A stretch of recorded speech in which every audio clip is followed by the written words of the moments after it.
All right. How's it going, guys? This is Nick. I'm here with Alex, and we're just going to talk a little bit about some of the things that are going on in the world, and we're going to do a review on some clips. I did a highlight. So about a year ago, David Smith, he went on and onto a podcast and did a debate, an Israel-Palestine debate with Laura Loomer, who's a huge Zionist lobbyist that is, basically, I'm not sure if she's part of AIPAC, but part of that whole thing. So, that's just something I want people to kind of bear in mind. I'm going to get this set up here and give people a minute to kind of trickle in. Okay. All right. So this is one of the first clips here.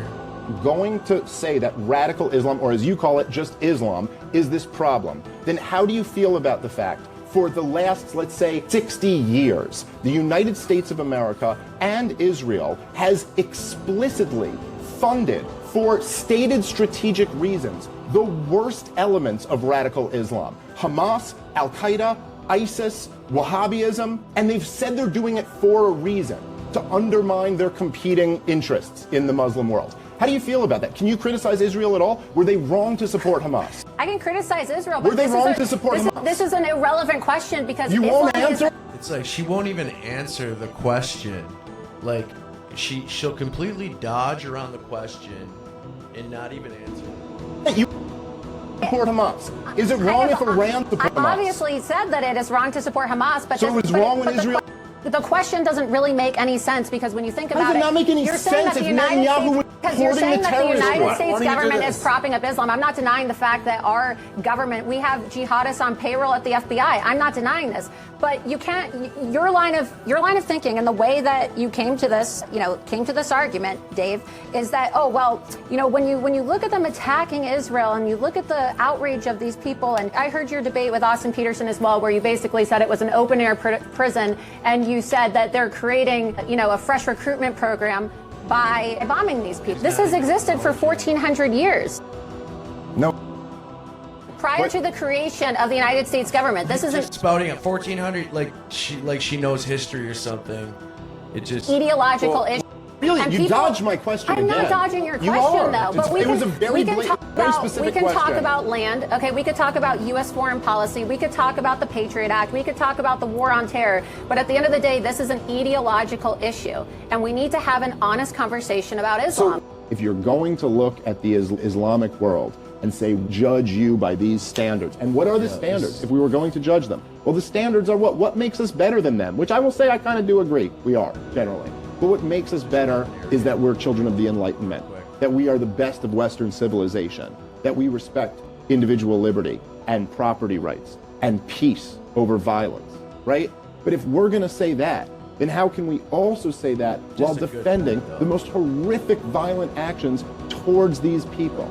If we're going to blast radical Islam, how can we not at the same time criticize our own governments who have intentionally stated explicitly that this was the strategy to fund the most radical Islamist groups in the world over and over and over again?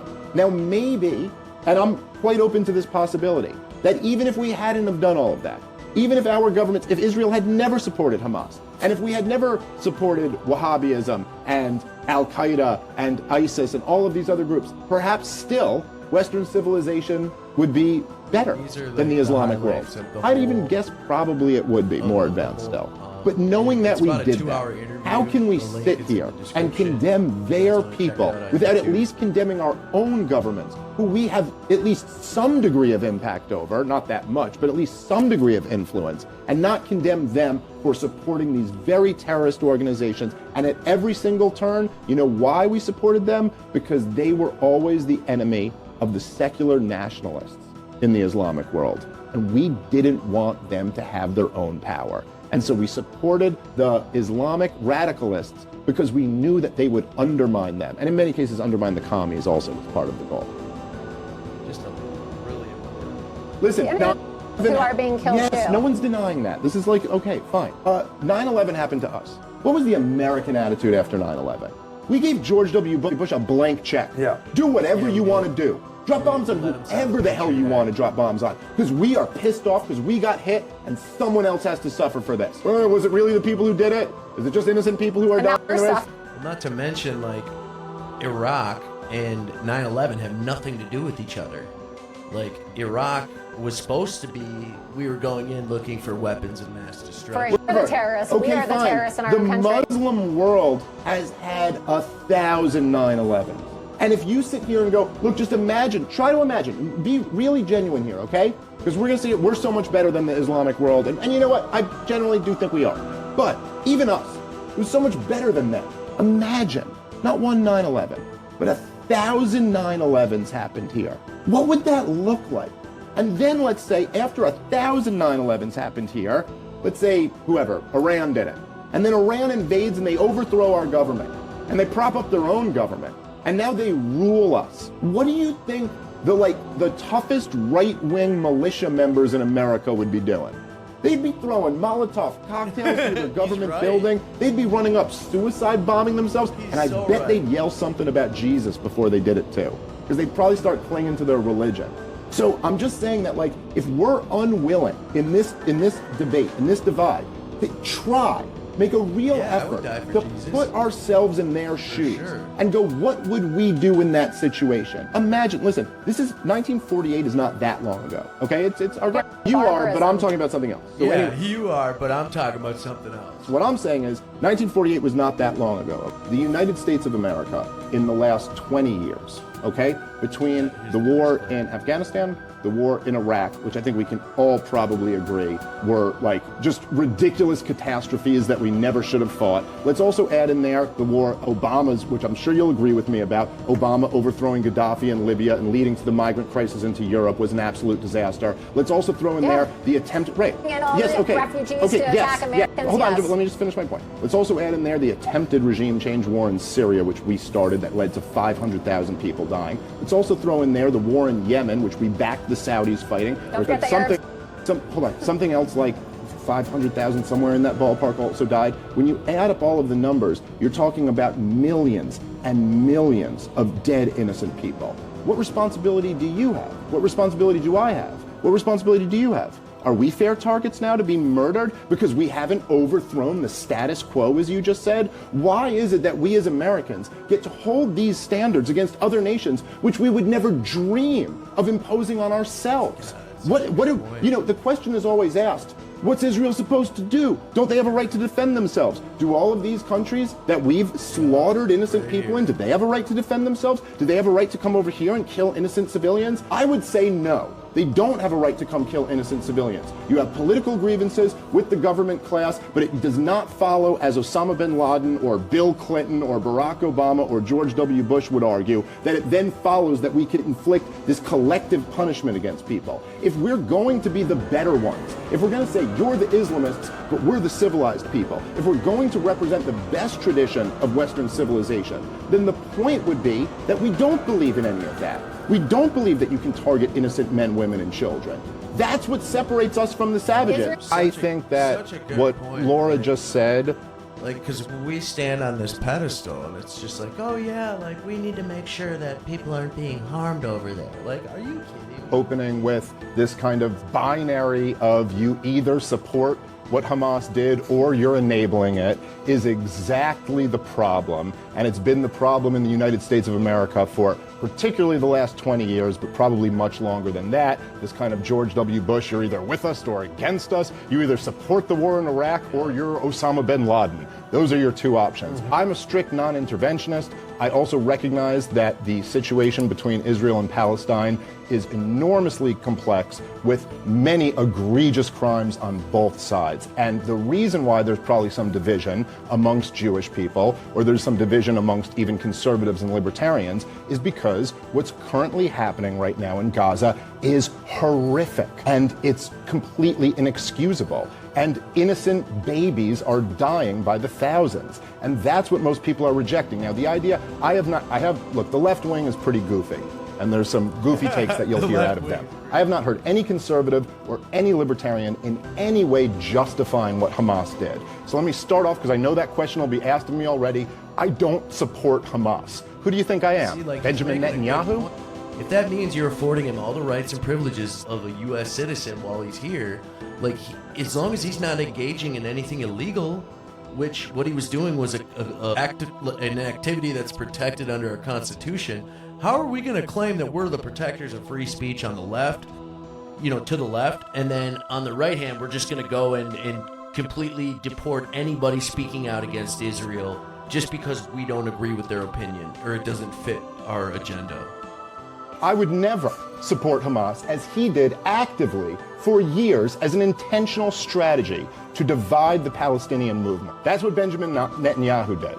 And maybe we'll get into that at some point. But I don't support anybody who initiates violence against peaceful people. I support peace and I support civilization. Well, if you read this Hamas charter, and it's so important for people to understand, you can see within Article 8, Article 8 of their own Hamas charter, and I brought this because it is so important for people to understand this amid all of the propaganda, okay? This is what these people believe. 1988, you can see for yourself. They say Allah is its target, the Prophet is its model, the Quran its constitution, jihad is its path, and death for the sake of Allah is the loftiest of its wishes. And again, the very beginning opening statement of the Hamas charter, which majority of the Palestinian people, okay, it says Israel will exist and will continue to exist until Islam will obliterate it. It doesn't say until Hamas will obliterate it, until Islam will obliterate it, just as it obliterated others before it. And so you're not going to, you could give them everything that they wanted. The Israelis have given the Palestinians 97, 98, 99% of the line items that they have requested in all of the peace negotiations. But the one thing that they want that is never included in those negotiations is the complete annihilation of the 15 million Jews left on this planet. That's not what she's saying. And we have to be honest about that. People don't want to talk about it, that they want to say not all Muslims. Yeah, maybe not all Muslims, because majority of Muslims right here in America have probably never read the Quran. 80% of Muslims on the planet do not speak Arabic, okay? There's a lot of people that will call themselves a Christian, they've never read the Bible. There's a lot of people that will call themselves Muslim, they've never read the Quran. But if you are a what about Jews that have never read the Torah? Muslim, and one of the 55 majority Muslims in the Muslim majority nations around the world, okay, it is a form of apostasy to call for Islamic reformation or interpretation of Islam. There's no such thing as radical Islam. There's no such thing as moderate Islam. There's Islam. There is Islam, and that's it. And that's it. Nobody is denying here that it was an absolute disaster what George W. Bush did in Iraq and in Afghanistan. Nobody's denying that. But so you're saying that we can't go over there and try to export democracy and regime change and topple regimes? It's never going to work. But Israel lives in, as you pointed out, the best house in the shittiest neighborhood. So they're basically dealing with exactly what you call it, the Treaty of Hudaybiyah? Okay. So what did Israel need to do now? How does Israel deal with this now? Forget about America right now. We have our own issues domestically. But they're in that situation. Forget about America. Where does Israel go from here?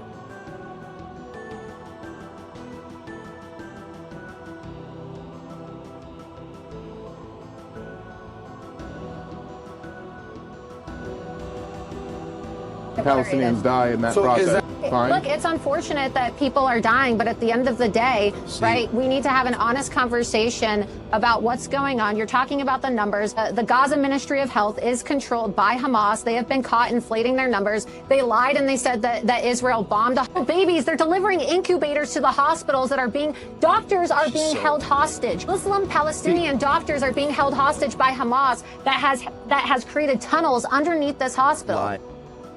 The Al-Shifa Hospital. This is from Hamas's headquarters is under this Al-Shifa Hospital, and they're basically using babies and sick people as human shields.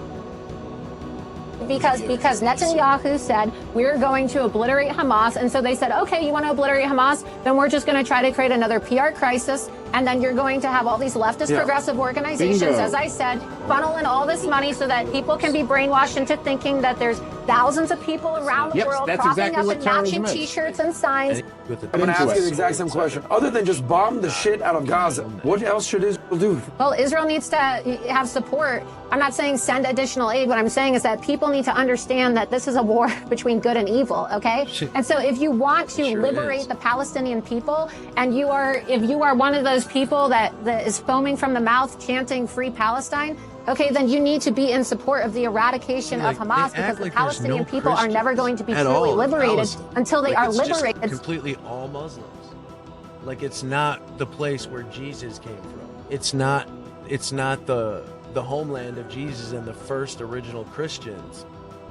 Their oppressors, and their oppressors are Hamas, not the Jewish people, delivering them incubators, not the Jewish people making sure that they have food and medical care. Okay, do you know that there are family members of Hamas terrorists who, you know, they themselves didn't carry out any acts of terrorism, and they were sick. Some of them needed organ transplants, and they were actually given medical treatment. That's how humanitarian Israel is. Okay, they are giving medical aid to family members of Hamas. A Muslim to serve in the U.S. I think that I'm trying to make the point that we shouldn't have any jihadists in Congress because their views and what they believe in is completely they're not all jihadists. Civilization. Right? That's what you just said. Yeah, look. And why would you run away from Adam's? I'm not going to say that we should ban all Muslims from serving in Congress, but you just said all Muslims hate Jews. If you were a devout Muslim. Okay. All devout Muslims would be banned from serving in Congress? Well, if I could have my way, I would probably say yes. I would say. I'm not even going to dodge the question. I would just say yes. Finally, then. Because I don't want anti-Semites having access to classified information, and I don't want anti-Semites. So that you can't hate Jews and be in Congress. You can't be a Hamas supporter. You can't openly support Islamic terrorism. Okay. No, I didn't say anti-Semites. I don't have a problem necessarily with the viewpoint. But you just said all Muslims? That's what you just said. Yeah. Why would you run away from Adam's? I'm not going to say that we should ban all Muslims from serving in Congress, but you just said all Muslims hate Jews. If you were a devout Muslim. Okay. All devout Muslims would be banned from serving in Congress? Well, if I could have my way, I would probably say yes. I would say. I'm not even going to dodge the question. I would just say yes. Finally, then. Because I don't want anti-Semites having access to classified information, and I don't want anti-Semites. I can't hate Jews and be in Congress. You can't be a Hamas supporter. You can't openly support Islamic terrorism. Okay. No, I didn't say anti-Semites. I don't have a problem necessarily with the viewpoints, right? I have thick skin. I can get over some of the things that Rashida Tlaib and Ilhan Omar have said about Jewish people. But what I don't like is their open association with groups like ISIS and the Muslim Brotherhood and Hamas, which have all been documented and proven. I'm talking about these elected officials. And let's we go want to talk what actually about matters. anti-Semitism. This is why. If you're going to say that radical Islam, or as you call it, just Islam, is this problem, then how do you feel about the fact for the last, let's say, 60 years, the United States of America and Israel has explicitly funded, for stated strategic reasons, the worst elements of radical Islam? Hamas, Al-Qaeda, ISIS, Wahhabi. And so, like, I think that this is through the whole loop now, but I think that gets at, like, the whole crux of the issue is that nobody realizes the facts that Dave is spitting out on this podcast, that it's all true. Like, the facts are there. They're just not on the mainstream news. And so I hope you guys like those clips. If you guys want to watch more, please like and subscribe. Everybody that has subscribed, we're coming up to 8,000 subscribers now, pushing that 10. So really appreciate it. It's going to help us keep bringing you guys this content. And so, yeah, your weekend.